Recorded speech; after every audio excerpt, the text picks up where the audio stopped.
जुनी पेन्शन व प्रलंबित मागण्यांसाठी बुलडाणा जिल्हा रुग्णालयातील परिचारिकांचे बेमुदत आंदोलन। महाराष्ट्र राज्य सरकारी, निमसरकारी शिक्षक व शिक्षकेतर कर्मचारी समन्वय समितीच्या हाकेला प्रतिसाद देत आज 21 एप्रिलपासून बुलडाणा जिल्ह्यातील सरकारी कर्मचारी बेमुदत संपावर गेले आहेत। यामध्ये प्रामुख्याने जिल्हा रुग्णालयातील परिचारिकांनी आक्रमक पवित्रा घेत रुग्णालयासमोर जोरदार निदर्शने केली। या आंदोलनात सहभागी झालेल्या परिचारिकांनी जुनी पेन्शन योजना लागू करण्याची मुख्य मागणी लावून धरली आहे।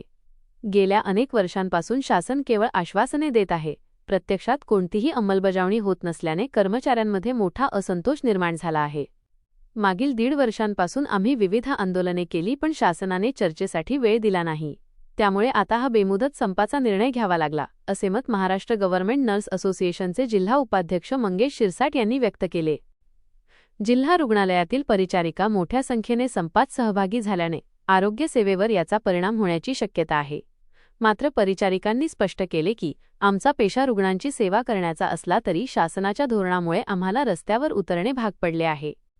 आंदोलनातील प्रमुख मागण्या: जुनी पेन्शन योजना ओपीएस तात्काळ लागू करणे, कंत्राटी कर्मचाऱ्यांच्या सेवा नियमित करणे, निवृत्तीचे वय 60 वर्षे करणे, रिक्त पदे तातडीने भरणे। जोपर्यंत शासन आमच्या मागण्यांचा सकारात्मक विचार करत नाही तोपर्यंत हे आंदोलन मागे घेतले जाणार नाही, असा इशारा आंदोलकांनी दिला आहे। या आंदोलनात शीतल मोगल, मंगेश शिरसाट यांच्यासह मोठ्या संख्येने परिचारिका आणि कर्मचारी उपस्थित होते। नमस्कार, मी मंगेश शिरसाट, जिल्हा मध्यवर्ती संघटनेचा जिल्हा संघटक आणि Maharashtra government nurses association Buldhana उपाध्यक्ष। आज महाराष्ट्र राज्य सरकारी, सरकारी कर्मचारी, शिक्षक, शिक्षकेतर कर्मचारी समन्वय समितीच्या वतीनं आपल्या प्रलंबित मागण्यासाठी संप पुकारण्यात आलेला आहे आणि सदर संपास प्रत्यक्षात सहभाग होऊन महाराष्ट्र गव्हर्नमेंट नर्सेस फेडरेशन या संपात पूर्ण ताकदीनिशी उतरली आहे। शासनाने मागील 1.5 वर्षापासून वेगवेगळे आंदोलन, निदर्शने करून सुद्धा आमच्या मागण्यांची दखल घेतली नाही किंवा चर्चेसाठी बोलवले नाही आणि त्यामुळे संतप्त भावना सर्व कर्मचाऱ्यांमध्ये निर्माण झाली आणि ही संपाची हाक देण्यात आली। मुळात आमचा परिचारिका पेशा अत्यंत संवेदनशील आणि रुग्णाप्रती संवेदना बाळगणारा पेशा आहे, परंतु हा संप आम्ही स्वतः केलेला नसून हा शासनाने आमच्यावरती लादलेला संप आहे। त्यामुळे आम्ही सर्व जिल्ह्यातील परिचारिका या संपामध्ये एकजुटीने आणि मोठ्या ताकदीने सहभागी झालेलो आहोत। मी शीतल मोगल, जिल्हा रुग्णालय बुलढाणा येथे परिसेविका म्हणून पदावर काम करते। या आमचा जो संप आहे, या अगोदर सुद्धा 3 वर्षापूर्वी जो संप झाला होता याच मागण्यांसाठी झालेला होता, परंतु त्यात अजून काही मागण्या ऍड होत्या, त्या आमच्या झाल्या कंप्लीट। परंतु जी जुनी पेन्शन आहे ती आजही त्यांनी एवढे संप करून सुद्धा पूर्ण केलेली नाही।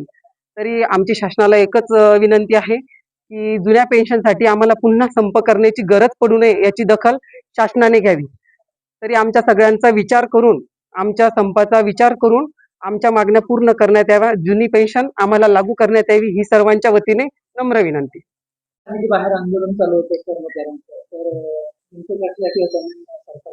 नाही, त्याच्यामध्ये आमच्या नर्सिंग राज्यस्तरीय नर्सिंग जी काही नर्सिंगची संघटना आहे त्या संघटनेनं संप पुकारलेला आहे। तर ते त्यांच्या विविध मागण्यासाठी आहे, जुनी पेन्शन योजना असेल, त्यांच्या विविध मागण्या, त्यासाठी त्यांनी ते संप पुकारलेला आहे। परंतु या संपामुळे आमच्या जे काही आरोग्य संस्था आहेत त्याच्यावरती काही परिणाम नाही आहे।